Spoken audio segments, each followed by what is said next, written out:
10 ಮಿನಿಟ್ಸಲ್ಲಿ ಆಗೋ ವೆಜಿಟೇಬಲ್ ಸಾಗು ಇದು.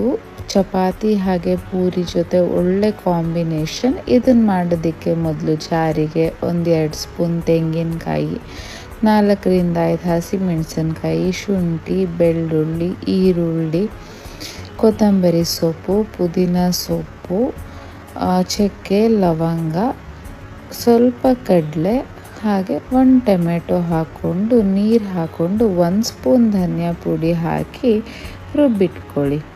ಇದಾದಮೇಲೆ ಕುಕ್ಕರಿಗೆ ಎಣ್ಣೆ ಹಾಕ್ಕೊಂಡು ಎಣ್ಣೆ ಕಾದ್ಮೇಲೆ 1 ಹೆಚ್ಚಿರೋ ಈರುಳ್ಳಿ, ಸಣ್ಣದಾಗಿ ಹೆಚ್ಕೊಂಡಿರೋ ತರಕಾರಿ, ನಿಮ್ಗೆ ಇಷ್ಟದ ಯಾವ ತರಕಾರಿ ಬೇಕಂದ್ರೂ ಹಾಕ್ಕೊಬೋದು. ಇದಕ್ಕೆ ನಾನು ಹಸಿ ಬಟಾಣಿ ಮತ್ತು ಸ್ವಲ್ಪ ಅವರೆಕಾಳು ಹಾಕ್ಕೊಂಡಿದ್ದೀನಿ. ಸೀಸನ್ ಇರೋದ್ರಿಂದ ಅವರೆಕಾಳು ಸಹ ಯೂಸ್ ಮಾಡಿದ್ದೀನಿ.